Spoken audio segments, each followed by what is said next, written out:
Salut et bienvenue à toi sur la chaîne Maki Cycling. Ici, je te parle de vélo sous toutes ses formes et en particulier d'ultra cycling. Et pour l'ultra cycling, il faut mieux avoir une bonne selle. D'ailleurs, aujourd'hui, je suis accompagnée de Benjamin de Physiobike et on va te parler de selle. Mais d'abord, place à l'instru.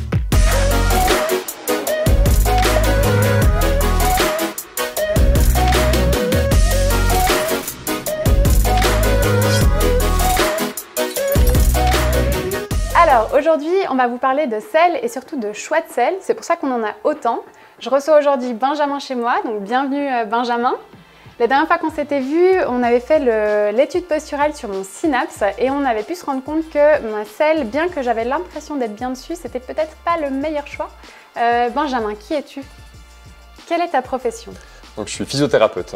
Ok. Et je me suis petit à petit spécialisé dans la prise en charge du cycliste. Ok, parfait. Et puis de ce que j'ai compris, donc physiothérapeute, c'est kinésithérapeute pour les Français et les Belges peut-être. Oui, exactement. Et puis donc tu m'avais reçu pour faire une étude posturale et puis l'étude posturale était un tout petit peu différente de ce que j'avais déjà eu fait, notamment chez mon Vélociste en achetant mon vélo.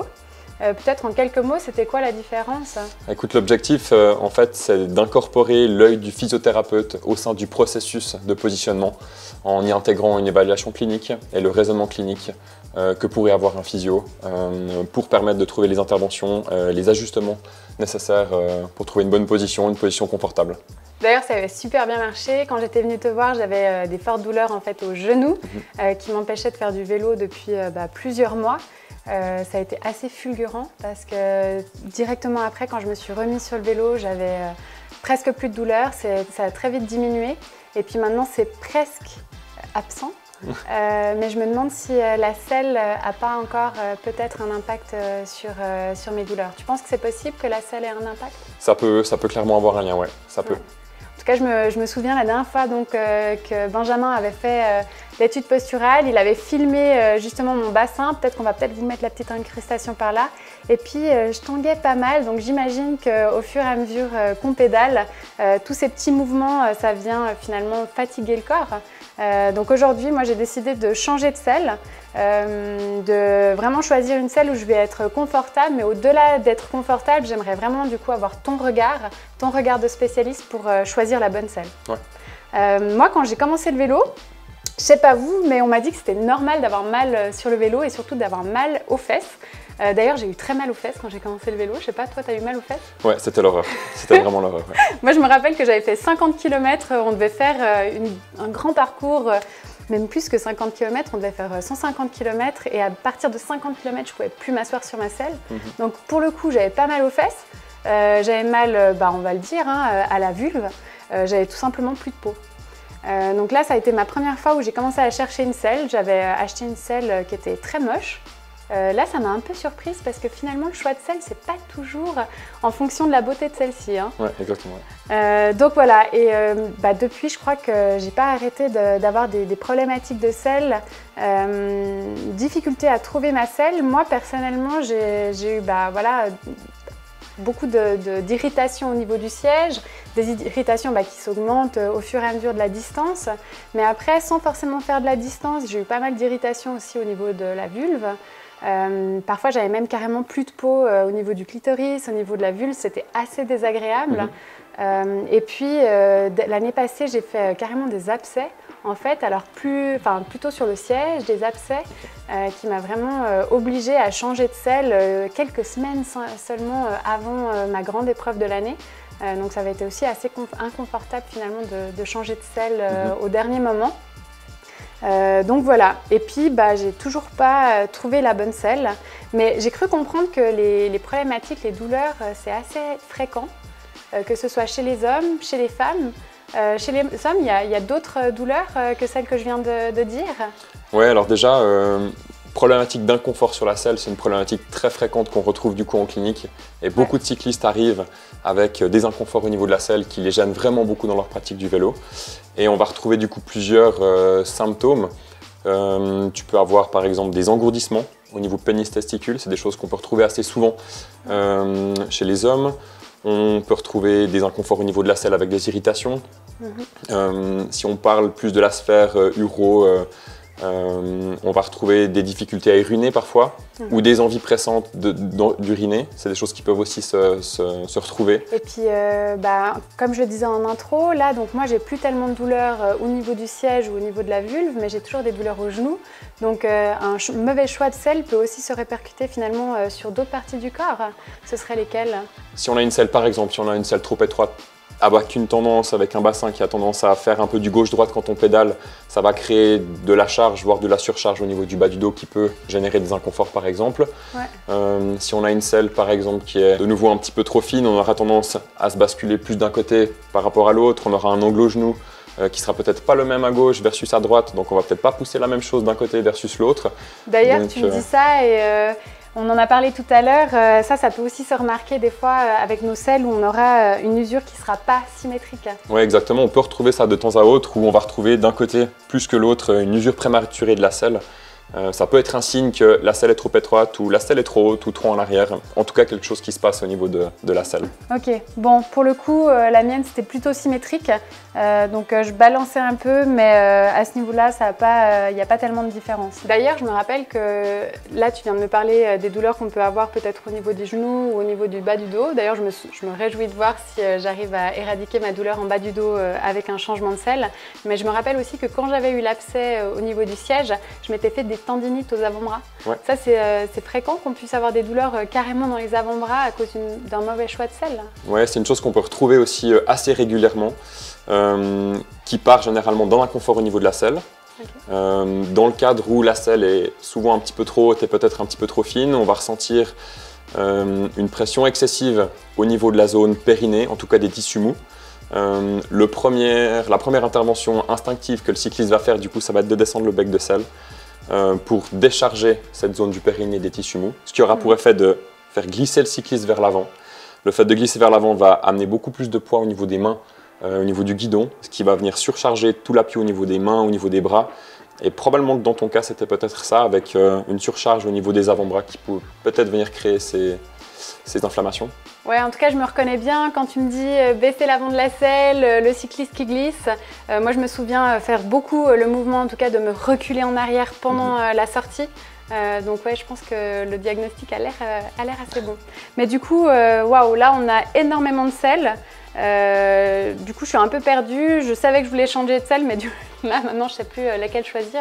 Comment est-ce qu'on choisit une selle ? Bah écoute, il y a plusieurs étapes et c'est important de bien les respecter parce que tu auras beau avoir la meilleure selle, la plus adaptée à ton bassin, si toutes ces étapes n'ont pas été respectées, ça ne jouera pas et tu seras de toute manière inconfortable. Du coup, la première chose hyper importante, c'est que la selle soit à la bonne largeur. Donc du coup, comme on l'avait fait pendant l'étude posturale quand tu étais venu en début d'année, on avait mesuré l'écartement des tubérosités ischiatiques qui représentent les os pointus sur lesquels on s'assoit. Ouais, je m'étais assise, tu avais un support, je m'étais assise et puis en me relevant, on voyait mes petits os qui avaient imprégné le tissu. Exactement, c'était une mousse à mémoire de forme qui permet de définir l'écartement de ces deux os sur lesquels tu es censé être assise. Une fois qu'on a défini cette largeur de selle, il faut qu'on définisse un petit peu ta pratique. Est-ce que tu fais du gravel? Est-ce que tu fais du triathlon? Est-ce que tu fais de la route ou une autre pratique qui va nous orienter vers une selle ou une autre? Ensuite, ce qui va être important, ça va être de choisir une selle du coup à la largeur recommandée par rapport à l'écartement des os de ton bassin. Et ensuite, il va falloir tester.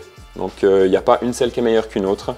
On a chacun nos préférences personnelles et il faut être capable de pouvoir tester différentes selles de différentes formes pour voir ce qui toi te plaît ou ce qui plaît à un cycliste ou à un autre. Donc ça, on ne peut pas le savoir avant de l'avoir testé. Ok, tu parles de l'écartement des os. Est-ce que ça, c'est un truc qu'on peut mesurer à la maison ou... J'ai vu par exemple que sur le site de SMP, on peut carrément mettre la largeur de notre pantalon pour savoir un peu l'écartement. Est-ce que ça c'est des pratiques qui vont nous aider à choisir une selle? Le plus simple, c'est de le faire avec un bout de carton. Il faut prendre un carton assez épais, à peu près d'une 30-40 cm à peu près, assez épais, qu'on va placer sur une chaise assez dure et on va venir s'asseoir dessus un certain temps pour créer justement la dépression au niveau des os. Puis avec ça, on arrive à avoir une mesure assez précise de l'écartement de ces os. Ça donne déjà une bonne idée pour s'orienter ensuite pour le choix de selle. Ok, super tip. Et puis j'ai aussi entendu dire que finalement entre les hommes et les femmes, bon, ben, on le sait, hein, on n'a pas la même morphologie, mais que du coup il y a des selles qui sont plus adaptées aux hommes et des selles plus adaptées aux femmes. C'est vrai ça? Pas forcément, c'est surtout une histoire de largeur de bassin. Donc les femmes auront tendance, je dis bien tendance parce qu'il y a de tout, mais auront tendance à avoir un bassin peut-être un petit peu plus large, donc du coup auront besoin d'avoir une assise un petit peu plus large. Mais du coup ça dépend de chacun, il faut venir tester, mais c'est surtout une histoire de largeur de bassin qui va changer. Effectivement au niveau partie génitale, on n'est pas du tout constitué de la même manière, mais vu que tous ces tissus mous, périnée, partie génitale ne sont pas censés rentrer en contact avec la selle, finalement ce n'est pas vraiment cette différence anatomique qui va rentrer en compte dans le choix de la selle. Ok, moi ici je vois une selle que je connais bien, c'est celle-ci. J'ai commencé le vélo sur celle-ci, bon c'est peut-être ma 3e selle, mais je t'ai dit, hein, j'en ai beaucoup testé. J'ai testé celle-ci, j'ai testé celle-ci. Les deux, elles ont des grandes ouvertures. Moi, on m'avait dit que ça, c'était des selles spécialement pour les femmes. Est-ce que c'est vrai?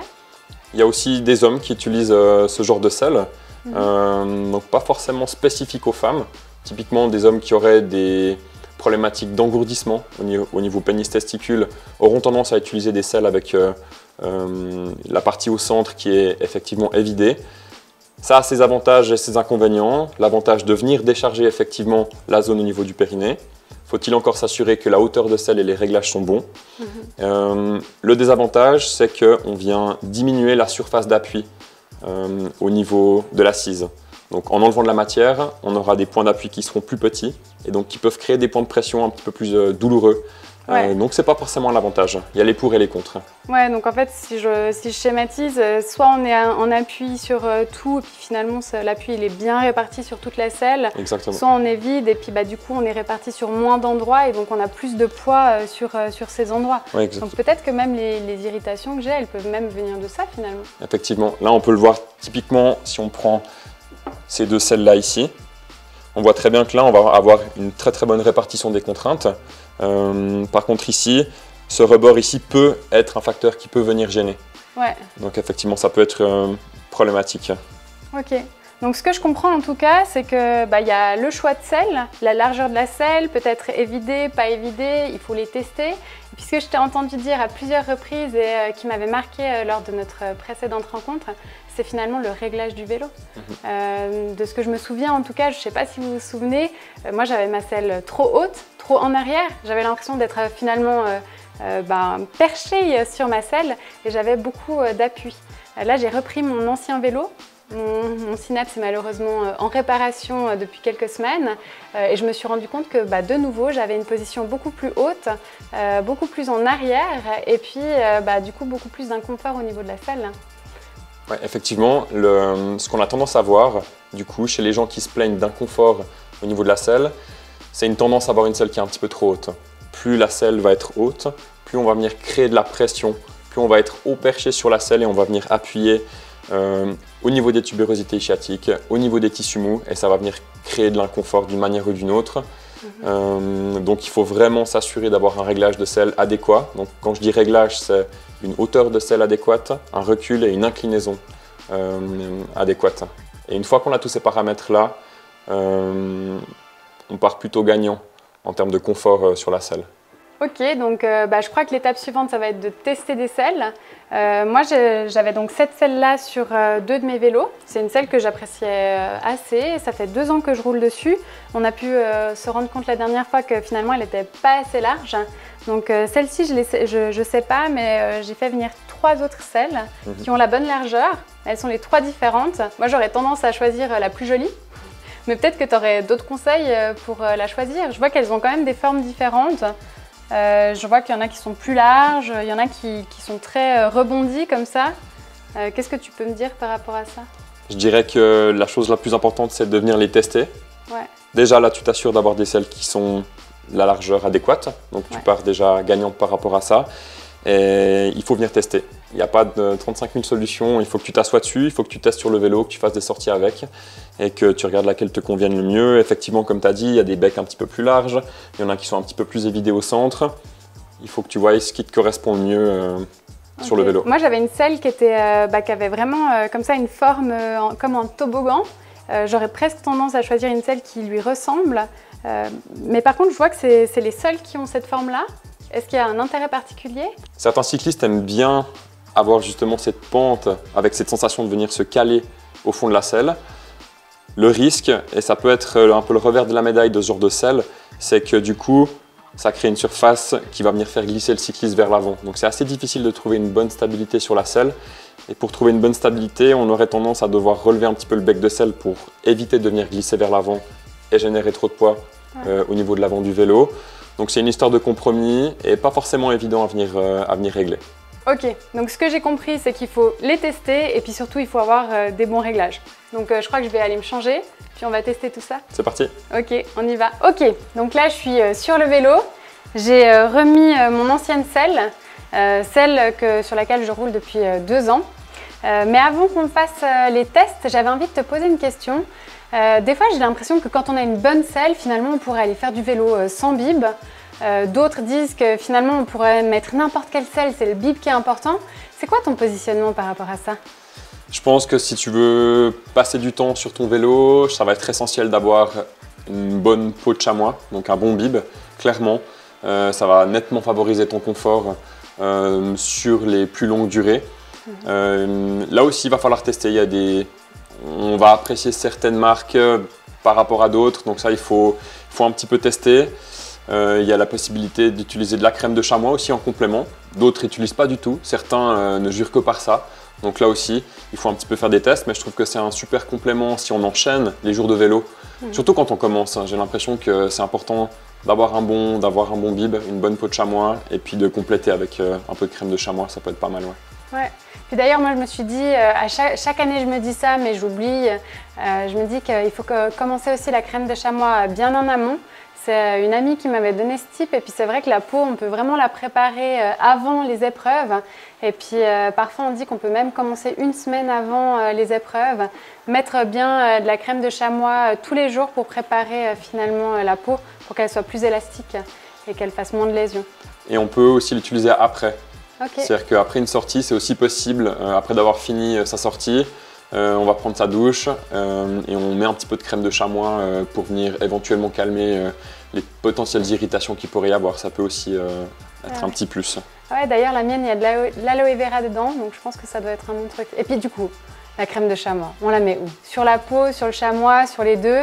C'est quoi ton positionnement? Les deux sont possibles. Okay. J'ai testé les deux. Ok. Les deux marchent très bien. Donc à tester. Ok, moi personnellement, je le mets sur la peau. Bon, alors, comment est-ce qu'on choisit la selle du coup? Bah écoute, on a déjà en amont du coup testé la largeur qui te correspondrait en mesurant l'écartement des tubérosités ischiatiques. Et du coup, on avait remarqué qu'il te fallait une selle d'une largeur à peu près de 145, on avait 145, dit à peu près, ouais, exactement. Donc du coup, on en a plusieurs à disposition aujourd'hui, les selles que tu as en test de chez SMP là. Donc le but maintenant, ça va être de venir tester. Donc on va venir retirer en fait ta selle que tu as maintenant et on va venir tester les 3 et puis à la fin, tu vas venir choisir celle qui te correspond le mieux sur le... Ok. Donc là, on va essayer aussi, si je comprends bien, d'essayer de voir aussi mes sensations, où je vais avoir les appuis.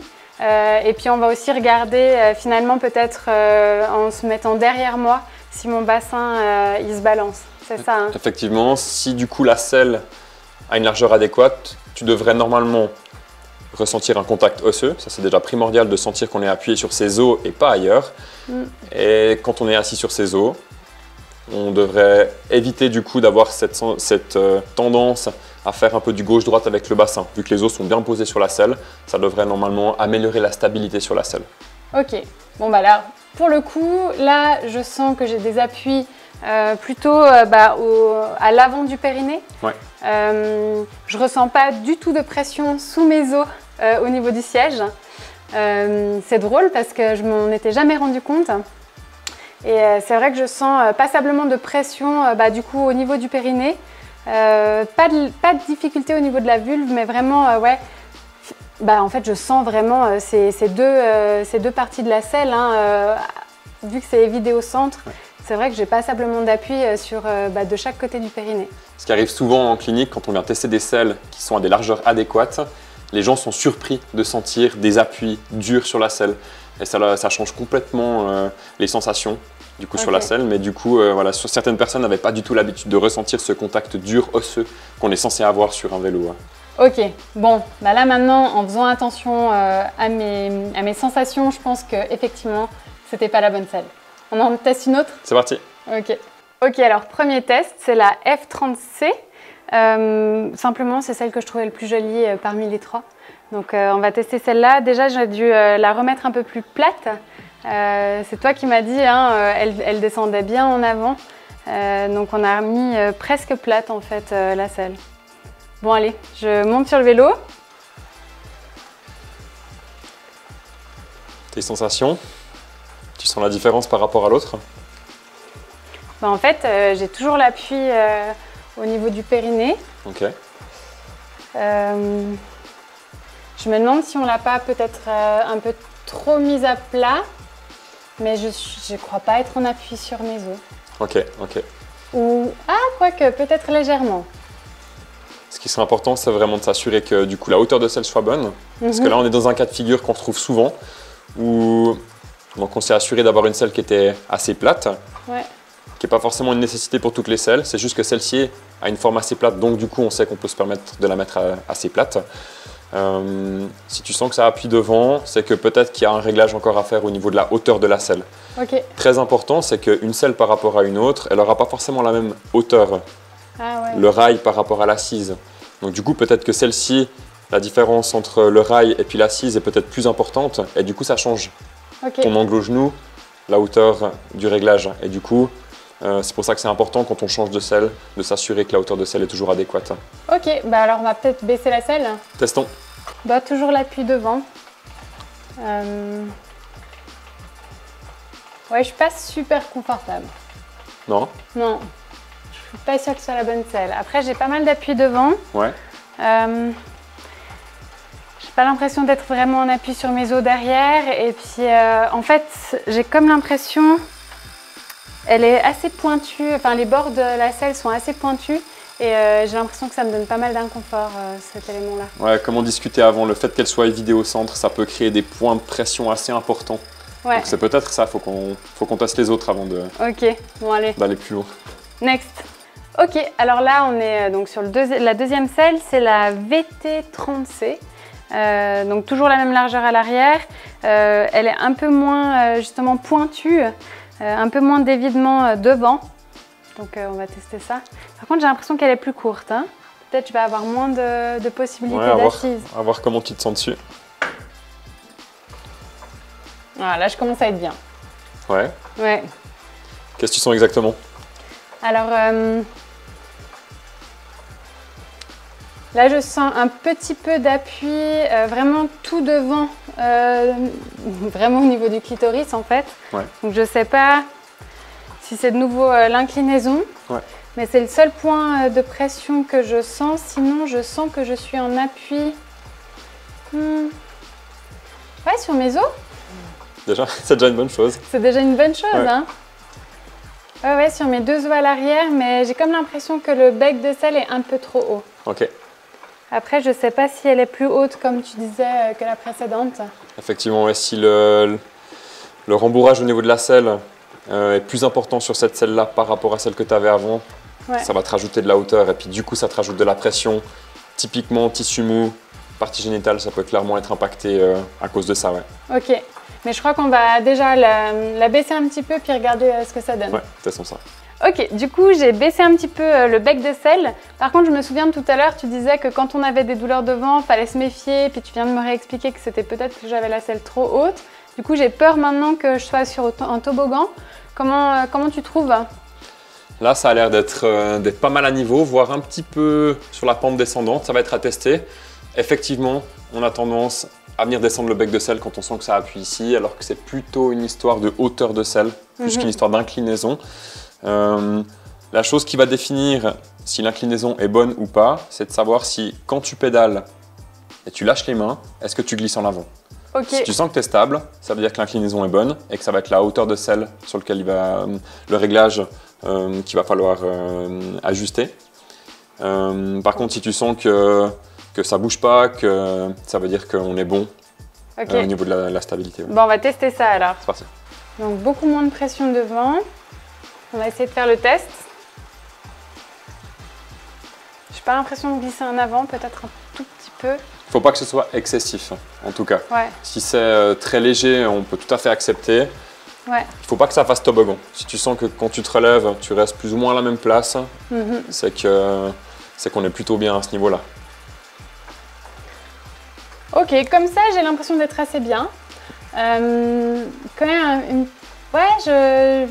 on va dire que je suis en appui aussi sur un peu l'avant du périnée, chose que j'ai pas forcément l'habitude sur mon ancienne selle où il y avait un grand évidement. Ouais. Donc je sais pas si ça va être inconfortable ou... Ouais, j'ai des doutes, je sais pas, je crois qu'il faudrait carrément sortir, faire un test dehors. Ouais. Ouais, je suis assez bien, mais pas encore méga convaincue. Ok. On essaie la troisième? C'est parti. Ok. Ok, on teste quand même avec la selle un tout petit peu plus basse. On teste. Si je suis une bonne élève, j'ai cru comprendre quand même que quand on a mal devant, c'est bien souvent lié à la hauteur de selle. Ouais, effectivement, théoriquement, tu devrais sentir un petit peu moins de pression devant le fait de l'avoir abaissé de quelques millimètres. Ok. À tester. Alors on teste ça. C'est vrai. Moins de pression? Ouais, moins de pression. C'est pas trop perturbant au niveau des genoux, t'as pas l'impression d'être trop basse, c'est souvent ce que les cyclistes décrivent, cette impression d'avoir un peu les genoux derrière les oreilles. Bah, c'est vrai que quand on a l'habitude d'avoir une selle trop haute, du coup j'ai l'impression d'avoir les genoux bien plus pliés qu'habituellement. Ouais. Après j'ai l'impression du coup d'avoir plus de puissance aussi dans mes jambes, c'est un peu ce qu'on cherche. Hein. Exactement, ouais. Un meilleur appui sur les pédales, ouais. Ok, je suis assez bien. Puis j'ai pas l'impression de glisser. Donc je pense que l'inclinaison on est pas mal. Hauteur de selle, on est mieux qu'avant en tout cas. Ouais. Donc bien. Ok, on va quand même tester la troisième. Ok, là je me sens plus stable. Ok. Je sens que je suis un tout petit peu en appui devant, mais par contre c'est pas un inconfort. Ok. Contrairement à avant. J'ai l'impression, mais on l'a vu, hein, celle-ci elle est beaucoup plus marquée. J'ai l'impression qu'elle est peut-être un tout petit peu trop relevée devant. Ouais. Et c'est ce que tu disais avant, hein, que finalement avec ces selles qui font comme un toboggan, il faut trouver le bon compromis. Entre stabilité, relever le bec de selle mais pas trop pour que ce soit pas trop inconfortable, mais sans trop glisser vers l'avant. Par contre, c'est vrai que là j'ai vraiment le confort de sentir que mon bassin il est tenu, quoi. Ouais. Alors que sur toutes les autres, j'ai l'impression que soit je penchais un petit peu en avant, soit un petit peu en arrière. Enfin, ouais, j'arrivais pas à trouver ma place sur la selle. On a vu qu'elles n'avaient pas tout à fait la même forme. Hein. Celle-ci est un petit peu plus plate, avec un petit peu plus de zone d'appui, ouais. Plus de possibilités, alors que les autres, elles avaient tendance à être un petit peu plus fuyantes sur les bords de la selle. Peut-être c'était ça qui faisait que tu t'appuyais un petit peu plus au centre et qui venait te gêner. En tout cas, là, c'est vrai que je crois que je sens... Non, je sens mes os des ischions. Ischions. Ischions. Et tu vois, là, c'est un super exemple de voir que tu as beau avoir 3 selles de la même largeur, ouais. Mais qui ont 3 formes différentes. Ouais. Et il a fallu tester les 3 pour que tu puisses trouver un certain confort sur une par rapport aux autres. Donc, Ouais. C'est super intéressant. Je vais encore juste tester de baisser un tout petit peu le bec. Là, pour le coup, je crois que je suis vraiment bien. Ouais. Ouais. Ouais, là, j'ai plus d'appui. J'ai pas de pression au niveau du périnée, j'ai pas de frottement au niveau de la vulve. Tout à l'heure, je sentais que c'était vraiment un appui comme sur le clitoris, comme ça, là, plus du tout. Ouais. Je sens mes os. J'ai l'impression d'être stable, ouais. Excellent.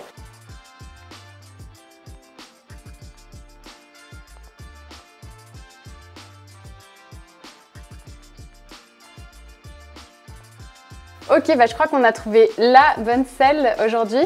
Donc c'est la SMP, le modèle c'est le modèle Avant ou Avent, je ne sais pas comment il faut le dire, peut-être en italien. Donc on a vu en tout cas qu'elle était plus plate derrière, ce qui me permettait, tu me dis si je me trompe, hein, mais d'avoir mes os qui étaient vraiment en appui. Alors que tout à l'heure, mes os, ils avaient tendance à du coup venir chercher l'appui parce que la selle était comme ça, elle descendait. Ouais. Et puis là, en tout cas, moi, ce que je ressens, c'est qu'à l'avant, j'ai beaucoup plus de largeur, beaucoup plus de stabilité. J'ai plus de pression dérangeante. Je crois que je suis assez satisfaite. J'aurais pas choisi celle-là au début. C'est vrai qu'en choisissant la plus jolie, j'aurais peut-être cherché celle qui serait le plus fine et tout ça. Finalement, j'ai la plus large, la plus imposante, mais vraiment la plus confortable. Par contre, maintenant, je me dis, celle-ci, vu qu'elle me convient vraiment bien, je vais la prendre pour mon vélo de route et puis mon gravel. Est-ce que tu penses que c'est une bonne idée ou est-ce que les pratiques sont suffisamment différentes pour essayer de choisir une autre selle? Je pense que pour une pratique route, gravel, tu peux clairement rester sur ce genre de modèle de selle. Comme on discutait brièvement avant, on voit que selon les pratiques, on peut être amené à avoir du matériel un peu différent. Et là, typiquement, sur un vélo de triathlon, par exemple, de contre-la-montre, où on va avoir une position beaucoup plus projetée vers l'avant, où le bassin va être beaucoup plus enroulé vers l'avant. On ne va pas du tout s'appuyer sur les mêmes parties au niveau anatomique. Donc du coup, ça nécessite une adaptation au niveau de la selle. Et c'est pour ça que les selles de triathlon ont cette forme si particulière avec un petit peu plus de largeur devant, qui permet d'avoir des appuis nécessaires dans cette position-là. Ok, mais du coup, moi pour l'ultra, j'ai tendance à mettre des prolongateurs. Alors pas sur ce vélo, sur l'autre. Est-ce que ça va quand même ou est-ce qu'il faut encore que je change de selle? Non, je pense que ça ira très bien, surtout que l'utilisation de prolongateurs dans le cadre de l'ultra, l'objectif est vraiment d'avoir du confort, pas forcément une recherche de vitesse, c'est très aéro. Donc on a tendance à être un petit peu plus relevé. Ouais. Donc c'est pas vraiment une problématique ici. Ok, génial, je crois qu'on a trouvé la bonne selle. En tout cas, je te remercie pour tous tes conseils. Je me réjouis vraiment maintenant de la tester sur route. Là, sur le home trainer, c'est génial pour faire des essais, c'est génial pour changer de selle, pour en essayer plusieurs. Mais là, je crois qu'il faut vraiment la tester en grandeur réelle. Exactement. Voilà, la vidéo elle est terminée. J'espère que vous aurez trouvé plein de trucs et astuces pour trouver la bonne selle. En tout cas, moi je remercie SMP pour toutes les selles qu'ils m'ont envoyées pour pouvoir faire le bon test et trouver la bonne selle. Je remercie Benjamin pour sa présence et tous les bons conseils qu'il nous a donnés aujourd'hui. Et je vous remercie toutes et tous d'être toujours plus nombreux et nombreuses sur cette chaîne. En tout cas, n'oublie pas de commenter cette vidéo, la liker et la partager. Et je te dis à bientôt. Ciao, ciao! Ciao!